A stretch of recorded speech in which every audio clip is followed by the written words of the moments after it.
Hi everybody. Okay, today we're going to talk about the rudiment, the Flam Tap. One thing that I love about the Flam Tap is that it is the most accurately named rudiment of any of them. The Flam Tap tells you exactly what the rudiment is. It is simply a flam played with one hand. When I play that flam, I go ahead and I prep for a flam on the other hand, and then there is a tap on the same hand I just played the flam. So it's this: right flam, right tap. Now I'm prepped because when I played the first flam, I prepped my left hand up here to be ready for a left flam. Now I'm ready to play a left flam tap, and that is simply this: left flam, left tap. So if we put two of them together, it's right flam, right tap, left flam, left tap. It's very important that you build the prep for the next flam or the next flam tap into your flam stroke. Just like we do, and we've talked about in previous videos, when I'm playing alternating flams, I don't play them like this. I don't play flam and then prep and go flam and then prep. I build the prep in to my flam stroke. So my grace note, when it plays the grace note, it's played like an upstroke and comes up and is prepared over here to play the next main stroke.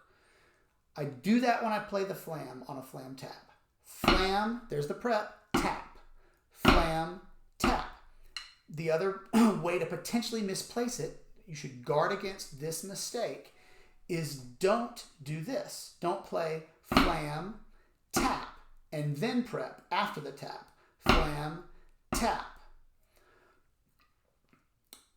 Another potential way to make a mistake doing it is to prep during the tap itself, and that's not the right time either. Don't play flam, tap, flam, tap. It makes things too herky-jerky, and as this rudiment gets quicker and reaches moderately fast tempos to very fast tempos, it's really important that you've already got that prep built in to your stroke. So you need to practice it that way even when it's slow. Flam with a prep, tap. Flam, tap. Flam, tap. Right flam, right. Left flam, left. Right flam, right. Left flam, left. Now, the beginning of each flam tap has an accent on it. But I don't want you to think about these accents as really harsh downstrokes that have a lot of tightness to them. This rudiment, as it gets faster, really relies on the stick bouncing and rebounding to be ready for the next flam tap. But we don't want too strong an accent. Not this. Flam, tap, flam, tap, flam, tap. We want a nice, relaxed emphasis on the note. Flam, tap, flam, tap, flam, tap. So not too strong.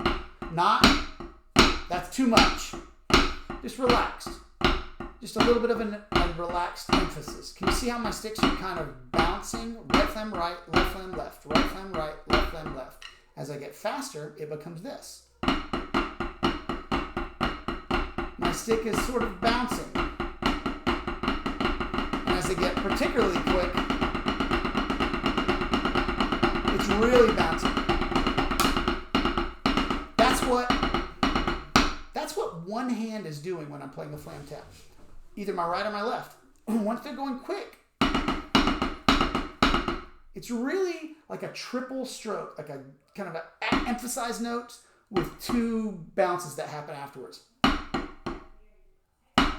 All coming from sort of one wrist motion.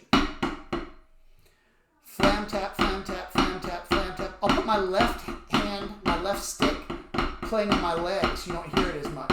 And you can just pay attention to what's going on in the pad. Flam tap, flam tap. Listen to just my right hand on the pad. 1 E and 2 E and 3 E and 4 E and 1 E and 1 and a 2 and a 3 and a 4 and a. So both hands are doing the same thing.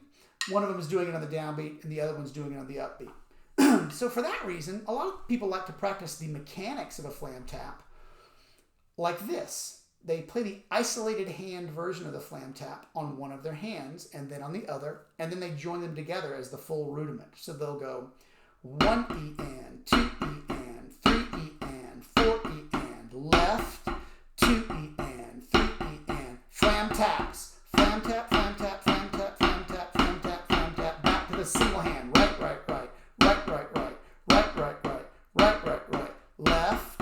Not too strong an accent. Now flam taps. Flam tap, flam tap, flam tap, flam tap, flam tap, flam tap, flam tap, flam tap, stop. And when you're practicing the single hand version of a flam tap, that really allows you to think about the bounce and to make sure your right hand sounds exactly like your left.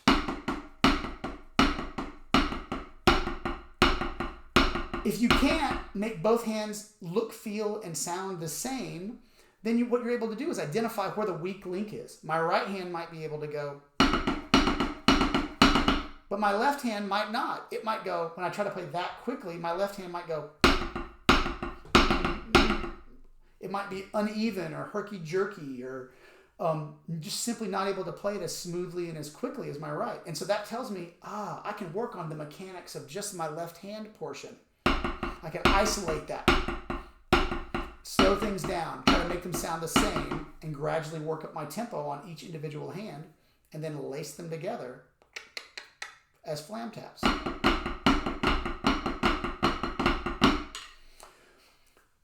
Isolating the hands and thinking about it as bouncing is a more intermediate to advanced approach to flam taps. If you're just starting out learning them, save that until you're really, really comfortable simply with the sticking and the rhythm and the evenness from hand to hand, thinking of it as right flam right, left flam left, right flam right, left flam left. That's where we start. And once we get comfortable with that,